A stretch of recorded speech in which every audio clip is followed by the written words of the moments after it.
ഇനി ഞാൻ പ്രേക്ഷകരെ കൂട്ടിക്കൊണ്ടു പോകുന്നത് ഒരു ആൺ പള്ളിക്കൂടത്തിലേക്കാണ്. ആ ആൺ പള്ളിക്കൂടത്തിലേക്ക് ഇത്തവണ പോകുമ്പോൾ അവിടെ ഒരു പ്രത്യേകതയുണ്ട്. ചരിത്രത്തിൽ ആദ്യമായി അവിടെ പെൺകുട്ടികൾ പഠിക്കാനെത്തുകയാണ്. എവിടെയാണെന്നല്ലേ? ഇതാ കണ്ടോളൂ. കണ്ണൂരിൽ നിരവധി പെൺകുട്ടികൾ +1 പ്രവേശനം നേടിയെങ്കിലും അതിൽ 51 പേരാണ് ചരിത്രം കുറിച്ചവർ. പ്രശസ്തമായ saint Michael's Anglo Indian boys higher secondary സ്കൂളിൽ ആദ്യമായി പ്രവേശനം നേടിയ പെൺകുട്ടികൾ.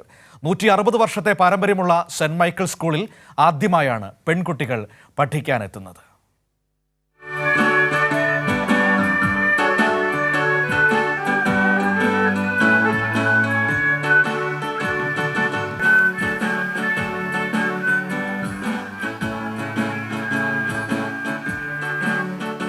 സ്കൂൾ മാനേജർ ഫാദർ രാജു അഗസ്റ്റിന്റെ നേതൃത്വത്തിൽ വയലിൻ വായിച്ചാണ് ചരിത്രം തിരുത്താനെത്തിയവരെ സ്വാഗതം ചെയ്തത്.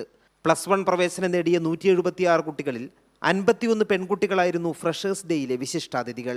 മുൻ MP PK ശ്രീമതി ടീച്ചർ ആദ്യ ബാച്ചിൽ എത്തിയ പെൺകുട്ടികൾക്ക് ആശംസകൾ നേർന്നു.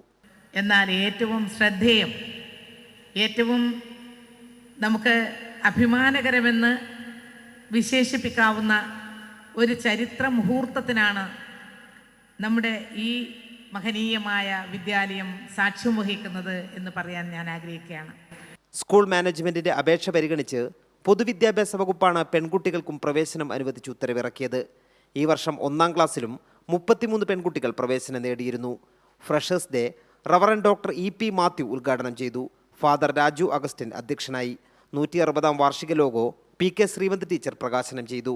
Regional deputy director KR Manikandan, കേന്ദ്ര സാഹിത്യ അക്കാദമി പുരസ്കാര ജേതാവ് ഡോക്ടർ R ശ്യാംകൃഷ്ണൻ തുടങ്ങിയവർ വിശിഷ്ടാതിഥികളായി. കൈരളി ന്യൂസ്, കണ്ണൂർ.